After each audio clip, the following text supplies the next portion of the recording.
New ইয়র্কের ব্যস্ত রাস্তা, চারপাশে ছুটে চলা মানুষ, আর সেই ভিড়ের মাঝেই হঠাৎ দেখা গেল এক পরিচিত মুখ। ঢাকাই সিনেমার আলোচিত নায়ক জায়েদ খান, কিন্তু এবার তিনি নায়ক নয়, শ্রমিকের পোশাকে। সম্প্রতি সামাজিক যোগাযোগ মাধ্যমে ভাইরাল হয়েছে কয়েকটি ছবি, যেখানে দেখা যায় নিউ ইয়র্কের রাস্তায় শ্রমিকের বেশে কাজ করছেন এই চিত্রনায়ক। ছবিগুলো প্রকাশের পরই শুরু হয় নানা জল্পনা কল্পনা। অনেকে প্রশ্ন তুলেছেন, তবে কি অভিনয়ের জগৎ ছেড়ে প্রবাস জীবনের কঠিন বাস্তবতায় নেমে পড়লেন জায়েদ খান?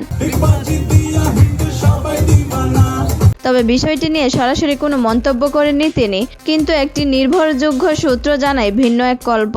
জানা গেছে, প্রবাসীদের জীবন সংগ্রাম নিয়ে নির্মিতব্য একটি সিনেমার চরিত্রের প্রয়োজনে নিউ ইয়র্কের রাস্তায় শ্রমিকের বেশে শুটিং করছেন জায়েদ খান। অর্থাৎ বাস্তবে শ্রমিকের কাজ নয়, এটি ছিল সিনেমার একটি গুরুত্বপূর্ণ দৃশ্য ধারণ।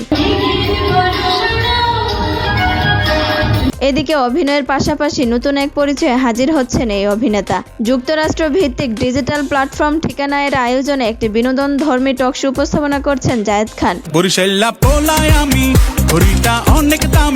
এই অনুষ্ঠানে শোবিজ ও চলচ্চিত্র অঙ্গনের তারকারা অংশ নিচ্ছেন, যেখানে আড্ডা, স্মৃতি আর অজানা গল্পে জমে উঠছে তারকাদের মেলবন্ধন। নিউ ইয়র্কের রাস্তায় শ্রমিকের পোশাক, ভাইরাল ছবি আর এক নতুন পরিচয়ে প্রত্যাবর্তন, সব মিলে আবারও আলোচনার কেন্দ্রে জায়েদ খান।